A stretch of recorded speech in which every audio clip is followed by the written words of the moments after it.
me mencionabas las miguelianas, ¿es? Los miguelianos. Los miguelianos. Sí, sí, una orden que tuvo bastante implantación en Galicia y que, trajo mucho que hablar en todo Galicia, ¿no? Como un grupo que, generó bastante daño.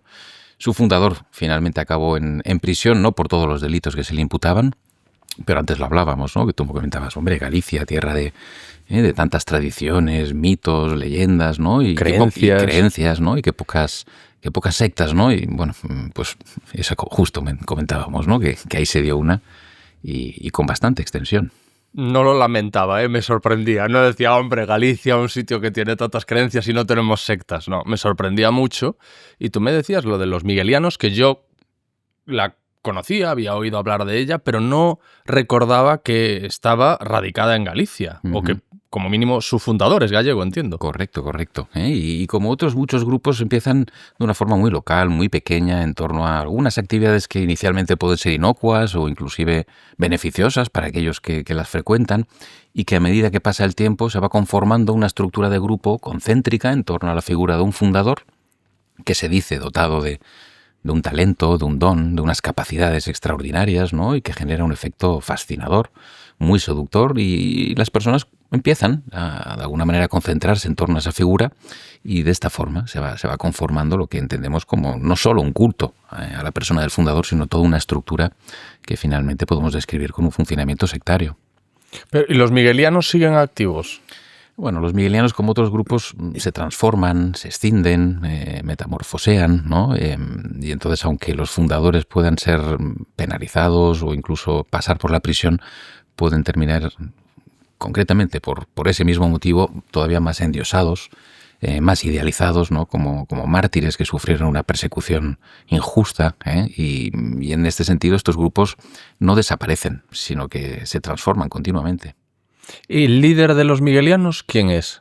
Miguel Rosendo, que era un señor que empezó con un pequeño, digámoslo así, una pequeña consulta de herboristería, y Migueliño daba sus consejos, orientaba a las familias, daba palabras de alivio, de calma, de esperanza, y progresivamente empezó a sostener que él recibía mensajes de San Miguel Arcángel y que entonces de ahí estaba destinado, ¿no? A una misión que era poder, ¿no? Trasladar todos sus conocimientos a todas aquellas personas que, según él, pues estaban en pecado o no sabían, ¿no? Y bueno, y fruto de eso empieza a conformarse esa estructura, como antes comentábamos, de grupo, donde construye, ¿no? Su propia ciudadela, con unos muros físicos, ¿no? Donde todos se concentran viviendo en torno a él, en torno a sus enseñanzas. Y con el tiempo, como sucede en muchos de estos grupos, es cuando devienen situaciones que ya se deslizan hacia el abuso, hacia el abuso espiritual, hacia el abuso sexual o hacia el abuso también psicológico. Ese complejo mesiánico a veces vendrá después de la atención de los fieles. Quiero decir, este hombre, por ejemplo, empieza con su herboristería, despierta la atención, supongo que como suele pasar, tendrá el don de la palabra, tendrá una personalidad, será carismático, tendrá una personalidad muy atrayente, y de pronto se encuentra con que tiene un nutrido grupo de personas que van a visitarle a diario para pedirle consejo, para pedirle orientación. Y entonces ahí, en ese momento, a lo mejor él no tenía esa pretensión de voy a formar un grupo religioso, pero ve la posibilidad ante la atención de las personas. ¿Esto puede ser así?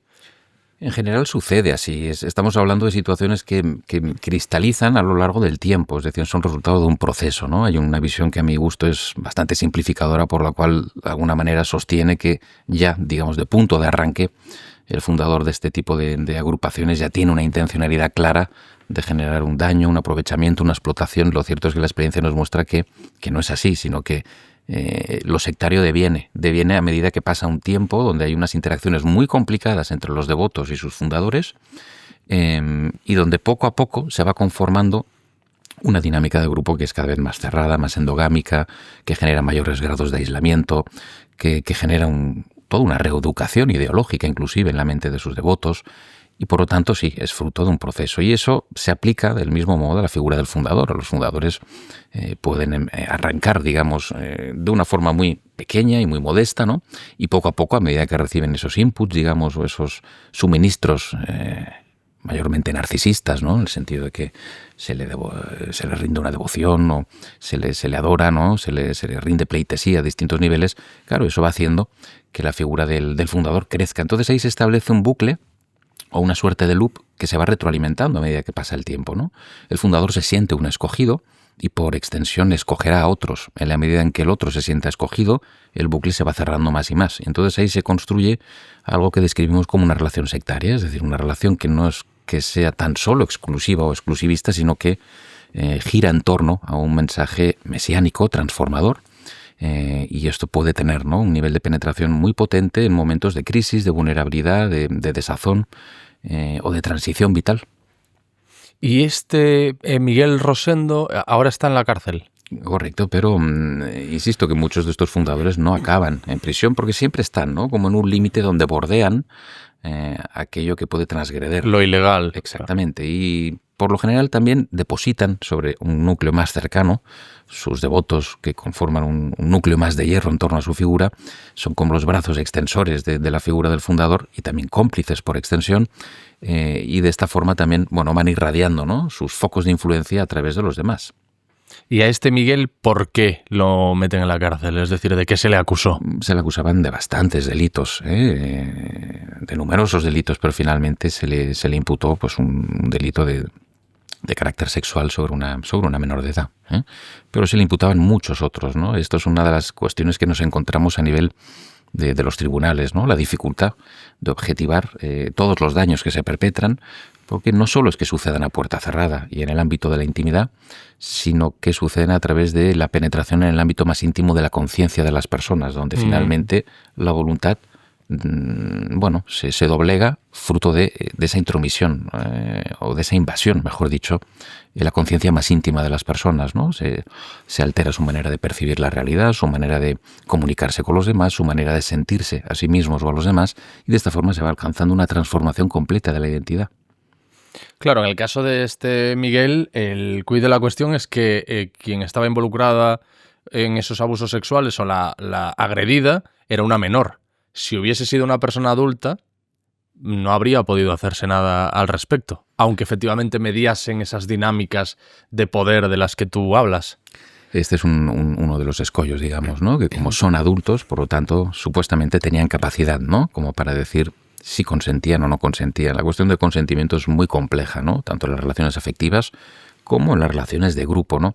La otra cuestión es, ahora últimamente, ¿no?, en algunos sectores se habla incluso de adultos vulnerables, ¿no? Esto también es para discutir, porque por definición entendemos que vulnerables lo podemos ser todos, ¿no?, en tanto que somos personas, es decir, venimos al mundo absolutamente vulnerables y necesitamos de otro que nos sostenga, que nos acompañe, que nos dé unos brazos a través de los cuales crecer. Es decir, nuestra mente no puede formarse si no es en relación con los demás, y esto es un elemento nuclear de nuestras identidades, y en este sentido estos grupos conocen bien estas vulnerabilidades que son radicales y esenciales. Desde este punto de vista, hay unas vulnerabilidades que nos constituyen como personas, son vulnerabilidades que nos hacen también estar empáticos y receptivos a los demás, pero que también pueden ser fisuras a través de las cuales en momentos vitales, situacionales o contextuales, esa vulnerabilidad se ensancha todavía más, y ahí es donde se incrementa el riesgo de que entre, ¿no?, un mensaje tremendamente seductor que es muy resistible en esos momentos.